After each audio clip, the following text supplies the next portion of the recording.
आपण इंग्रजी शिकत आहोत. आपल्याला लहान वाक्यांपासून इंग्रजीमध्ये मोठी वाक्य कशी बनवतात, लहान वाक्यांचं स्ट्रक्चर काय असतं, मोठ्या वाक्यांचं स्ट्रक्चर काय असतं, हे अतिशय डिटेल पद्धतीने आपण शिकत आहोत. आणि याच्यातील एकमेव उद्देश म्हणजे काय, वी मस्ट बी टॉकेटिव्ह. आपण बोलतो व्हावं, आपल्याला बोलता यायला पाहिजे. राईट. तर रस्ता नाही, मार्ग नाही, पर्याय नाही, काही अडचण नाही, या अशा प्रकारची वाक्य किंवा वाक्य समूह आपण इंग्रजीमध्ये कसं बोलू शकतो आणि ते बोलल्यानंतर त्यांच्या मदतीने इंग्रजीमध्ये वाक्य कसे तयार करू शकतो हे आपल्याला शिकायचे आहे. तर फळ्याकडे लक्ष द्या. मी फळ्यावर काही मराठी वाक्य लिहिलेली आहेत, म्हणजे मराठी वाक्यांचा तो एक भाग आहे, वाक्य समूह आहे. तर ते इंग्रजीमध्ये त्याचं ट्रान्सलेशन कसं करतात आणि ते ट्रान्सलेशन करून आपण त्याच्यापासून वाक्य छोटी किंवा मोठी है ना कशी बनवू शकतो हे आपल्याला बघायचे आहे. लक्षात घ्या, फळ्याकडे बघा. काही माहिती नाही. मी जर एखाद्याला विचारलं तुम्हाला काही माहिती आहे का हो, तो मला सहज उत्तर देऊ शकतो, काही माहिती नाही. राईट. काही जोखीम नाही, म्हणजे तुम्ही ते काम करू शकतात का, तो समोरचा म्हणतो काही जोखीम नाही. काही उपयोग नाही, काही अडचण नाही, काही आवड नाही, काही मार्ग नाही, काही पर्याय नाही, काही औषधी नाहीत. तर अशा प्रकारचे वाक्यसमूह आपण इंग्लिशमध्ये ट्रान्सलेट करून त्यांचं भाषांतर करून आपण इंग्रजी छोट्या किंवा मोठ्या वाक्यांमध्ये त्यांचा कसा उपयोग करू शकतो हे आपल्याला बघायचे आहे. बघा, काही माहिती नाही हे जर आपल्याला इंग्रजीमध्ये बोलायचं असेल तर कसं बोलणार, या नाही साठी नो. काही माहिती म्हणजे काय, इन्फॉर्मेशन, फुल स्टॉप.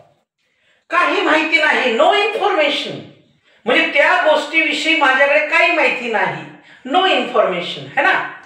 त्याच्यानंतर काही जोखीम नाही, हा नाही साठी नो लिहायचा. आणि काही जोखीम म्हणजे रिस्क, नो रिस्क, म्हणजे तुम्ही ह्या रस्त्याने जाऊ शकतात, तुम्ही ह्या मार्गाने जाऊ शकतात, तुम्ही या पद्धतीने जाऊ शकतात, तुम्ही याच्या आधारावर पुढे जाऊ शकतात, काही अडचण नाही, काही धोका नाही, यू कॅन गो. राईट. म्हणजे काही जोखीम नाही, नो रिस्क, फुल स्टॉप. काही उपयोग नाही, आता नाही साठी काय, नो. काही उपयोग म्हणजे यूज, नो यूज. का हो, तो चॉक चालतो का, म्हणजे त्या चॉकने लिहिलं जातं का, नो यूज. नो यूज म्हणजे हा चॉक काम करत नाही, या चॉकने लिहिता येत नाही. का हो, ती पेन व्यवस्थित चालते का, त्या पेनाने व्यवस्थित लिहिता येतं का, नो यूज, त्याच्यातली शाई संपली, असं त्याचा अर्थ आहे ना. काही अडचण नाही, या नो साठी एन ओ. काही अडचण म्हणजे प्रॉब्लेम,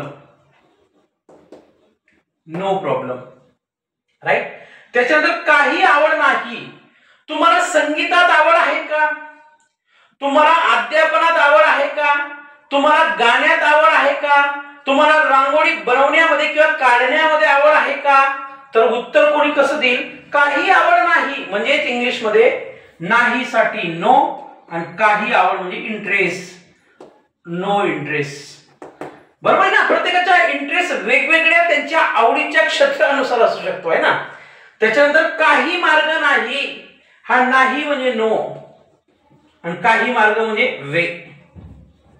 काही मार्ग नाही म्हणजे समजा मी टू व्हीलरने जात आहे किंवा फोर व्हीलरने जात आहे, मी जर विचारलं ह्या रस्त्याने मी त्या XYZ गावाला जाऊ शकतो का, तर मला उत्तर देणारा काय म्हणेल इंग्लिशमध्ये, नो वे. तुम्ही काही अंतरापर्यंत जाऊ शकता पण त्याच्यानंतर पुढे रस्ता नाही, नो वे. काही पर्याय नाही. आता काही साठी काय, इकडे लक्ष द्या, सॉरी, नाही साठी काय, नो. नाही साठी काय, नो. पर्याय म्हणजे ऑप्शन किंवा अल्टरनेटिव्ह पण म्हणू शकतो आपण, अल्टरनेटिव्ह. काही औषधी नाहीत, नाहीत म्हणजे काय, नो. आणि काही म्हणजे औषधी म्हणजे मेडिसिन्स, राईट. मग आता हे पूर्ण वाक्य नाहीये, हे वाक्य समूह आहेत, पण बोलताना आपण इंग्रजीमध्ये यांचा सराव करू शकतो. कसं बघा, नो इन्फॉर्मेशन माहिती नाही, नो रिस्क धोका नाही, नो यूज उपयोग नाही, नो प्रॉब्लेम काही अडचण नाही, नो इंटरेस्ट आवड नाही, नो वे मार्ग नाही, नो ऑप्शन पर्याय नाही, नो मेडिसिन औषधी नाही. तर या प्रत्येक वाक्य समूहाचा लक्षात घ्या बरं का, या प्रत्येक वाक्य समूहाचा आपण इंग्रजीमध्ये उपयोग करून वाक्य बनवू शकतो. कसं बघा, आता no medicine, there are no medicine in the medicals, म्हणजे मेडिकल्स मध्ये औषधी नाहीत. देर इज नो ऑप्शन, आता त्या ठिकाणी कोणताही पर्याय नाही.